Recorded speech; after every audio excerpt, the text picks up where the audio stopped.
सोचो, हम जिस रियलिटी में जीते हैं, जिसे हम यूनिवर्स कहते हैं, क्या वो सब कुछ है या उसके भी बाहर कुछ और मौजूद है? अगर एक स्पेसक्राफ्ट में बैठकर हम स्पेस के एंडलेस डार्कनेस में लगातार आगे बढ़ते रहें, स्टार्स को पार करते हुए, गैलेक्सीज को क्रॉस करते हुए, ब्लैक होल्स को पीछे छोड़ते हुए, तो क्या एक दिन हम यूनिवर्स के किनारे तक पहुंच जाएंगे? और अगर पहुंच गए तो उसके बाद क्या होगा? यूनिवर्स सिर्फ स्टार्स और प्लैनेट्स का कलेक्शन नहीं है। यूनिवर्स का मतलब है everything that exists. Her Galaxy, her nebula, her atom, her ray of light, space, time, matter, energy, सब कुछ। साइंटिस्ट के मुताबिक हमारा ऑब्जर्वेबल यूनिवर्स लगभग 93 बिलियन लाइट ईयर्स वाइड है। लेकिन यह सिर्फ वो हिस्सा है जिसे हम देख सकते हैं। असली यूनिवर्स इससे कहीं ज्यादा बड़ा हो सकता है।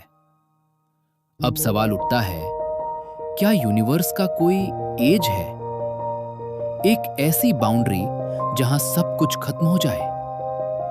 साइंस के पास इसका एग्जैक्ट आंसर अभी नहीं है, लेकिन मॉडर्न फिजिक्स के मुताबिक शायद यूनिवर्स का कोई ट्रेडिशनल बॉर्डर एग्जिस्ट ही नहीं करता। बिल्कुल अर्थ की सरफेस की तरह अर्थ फाइनिट है, लेकिन उसका कोई एज नहीं। तुम चलते जाओ और वापस वहीं पहुंच जाओगे। कुछ साइंटिस्ट्स मानते हैं यूनिवर्स भी कुछ ऐसा ही हो सकता है, फाइनिट बट विदाउट एज। लेकिन अगर यूनिवर्स फाइनिट है, तो फिर उसके बाहर क्या है? साइंस इस पॉसिबिलिटी को 3 मेजर थ्योरीज में एक्सप्लेन करती है।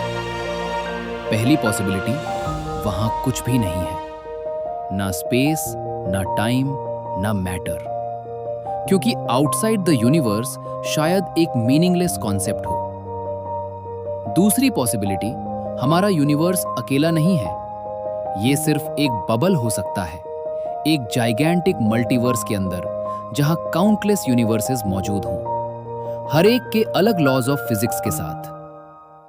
तीसरी पॉसिबिलिटी, हमारा यूनिवर्स एक हायर डायमेंशनल रियलिटी का सिर्फ एक हिस्सा हो, एक ऐसी रियलिटी जिसे हमारी 3 डायमेंशनल सोच कभी फुली समझ ही नहीं सकती। लेकिन सबसे बड़ी प्रॉब्लम यह है, हम इन थ्योरीज को डायरेक्टली वेरीफाई नहीं कर सकते, क्योंकि लाइट की स्पीड लिमिटेड है और यूनिवर्स हर सेकंड एक्सपैंड हो रहा है, इतनी तेजी से कि कुछ रीजंस हमसे हमेशा के लिए दूर जा चुके हैं। हम चाहकर भी उन तक कभी नहीं पहुंच सकते। तो सच क्या है? यूनिवर्स के बाहर कुछ है या कुछ भी नहीं? अभी तक कोई नहीं जानता। लेकिन एक बात तय है, जितना हम कॉस्मॉस को समझने की कोशिश करते हैं, उतना ही हमें एहसास होता है कि हमारी नॉलेज कितनी छोटी है। शायद सबसे बड़ा मिस्ट्री यूनिवर्स के अंदर नहीं, बल्कि उसके बाहर छुपा है।